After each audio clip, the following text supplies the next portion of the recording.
proposal amount. So we are getting I think we already actually got the check to redo these lanes.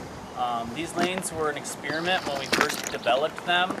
We had two developmental goals in mind: fire resistance and safety. There's only so much you can design into a shooting lane that is unmanned, and these are unmanned dispersed shooting lanes. They're not a shooting range. We don't want to classify it as that for silly legal reasons, but Oregon Department of Forestry classifies them as dispersed shooting lanes. They're just developed. What we're going to do with that grant money is actually purchase some better materials and probably eliminate most of what's already there.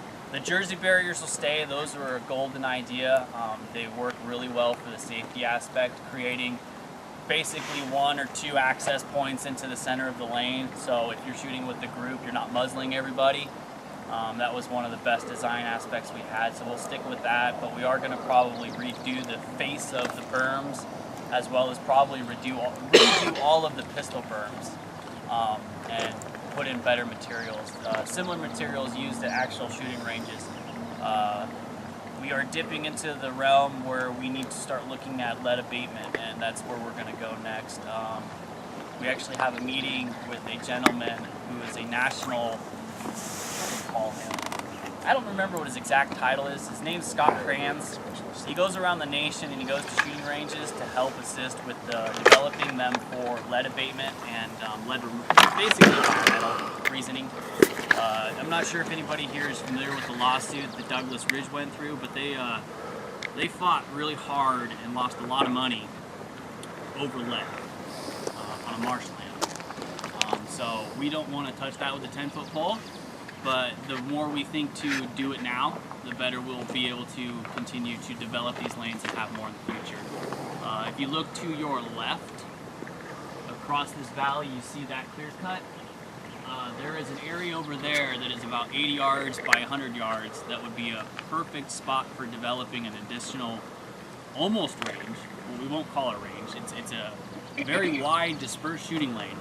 And if we do our job, and which we already are doing our job out here, and keeping these lanes clean and showing not only the Forest Grove office of Oregon Department of Forestry, but the Salem office, the big guys, that we can keep these clean and do our job as recreational shooters to maintain these on our own, they are willing and going to go ahead and give more approval and funding to possibly do more. We hear it a lot. They talk a lot about they want to see ownership in these lanes and the stewardship that goes along with it. And we are seeing that, and we're getting the reports on Northwest Firearms quite often. And people are reporting all the time, I picked up this and picked up that, or saw this. And so it's working, and they're pleased with it, and therefore they're willing to entertain the idea of opening up some more. So we've been meeting with them and discussing those options with them. So hopefully we'll get there soon. This meeting that's coming up this next week with Scott Kranz, though, the consultant, will be part of that, because he's not here to do an environmental study. He's here to give us his professional advice and opinions on what we're doing and what to watch out for, how to plan for this, that, and the other thing that we might come up against. So it's going to be real key information, good stuff to know as we step a little further out on trying to get more of these places improved. And it's kind of funny because this was a dispersed shooting site right here. Just a place where people show up, put up their targets, and shoot. It's just that it was not very fire safe, and it could easily start a fire. And after a couple of forest fires that the ODF had, they determined were from target shooting. They said, let's do something and try to make some safe, fire-safe shooting places out of what they're already using, places they like to use. So they look these over, good situation, good backstops, berms, that sort of thing. they said if we just cleared out the weeds, let them shoot. And one thing led to another, and here we go with these things, and they're great. So we'd like to do that to other places also. Make them attractive, make them nice to shoot at, and people will use them and take care of them. And it's working. We wish better than sometimes. And we hope that eventually other agencies, the U.S. Department of Forestry and the Department of Natural Resources will take wind of these locations and think to do this in their forests too. We've been talking with those agencies a lot, and we do a lot of stuff with those agencies in those forests for what we do at Trash No Land, our cleanups.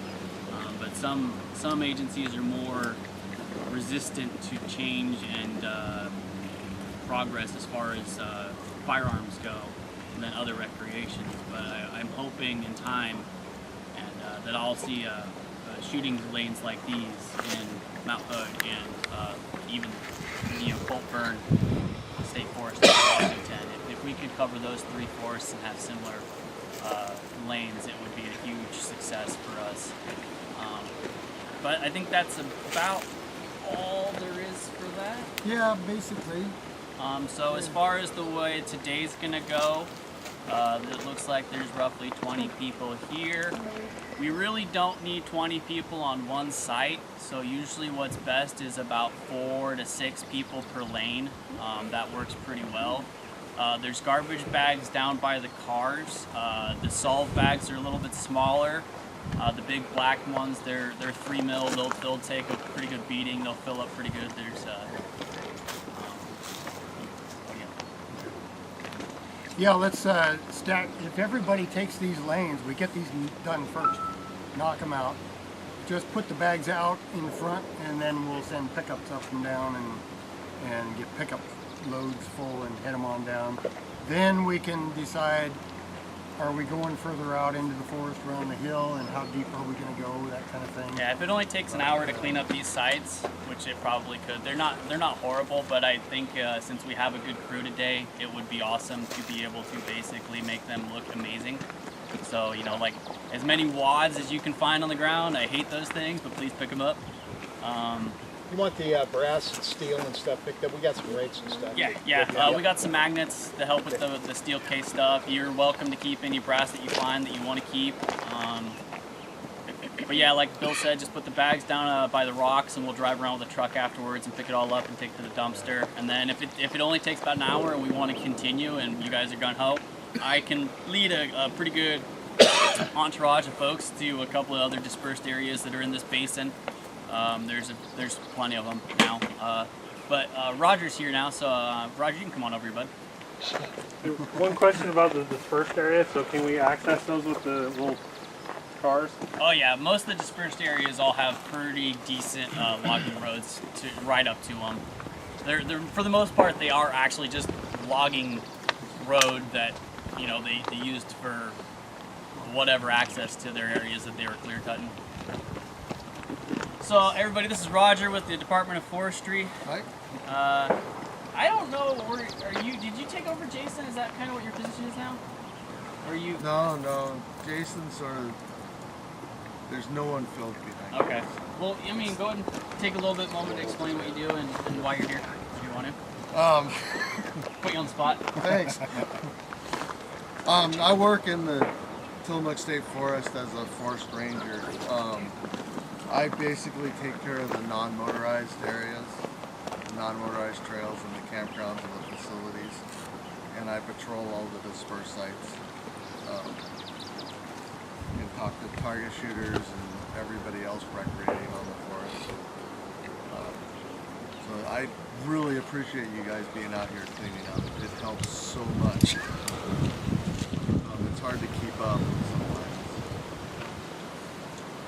Thank you very much.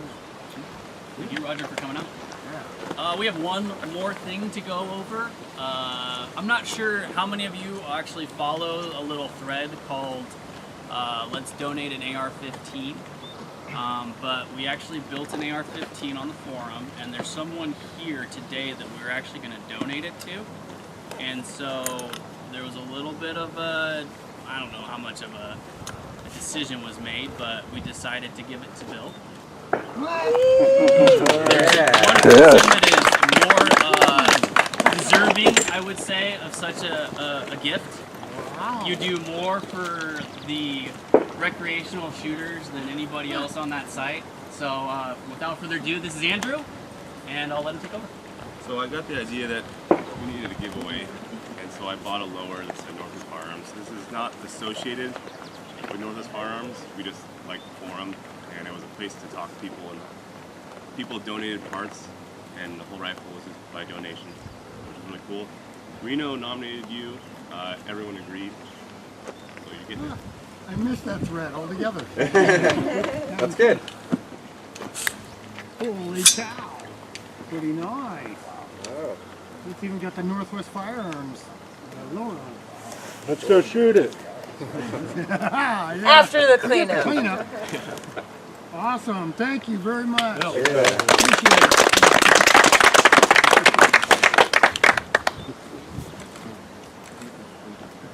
So we'll have to do a transfer on this thing.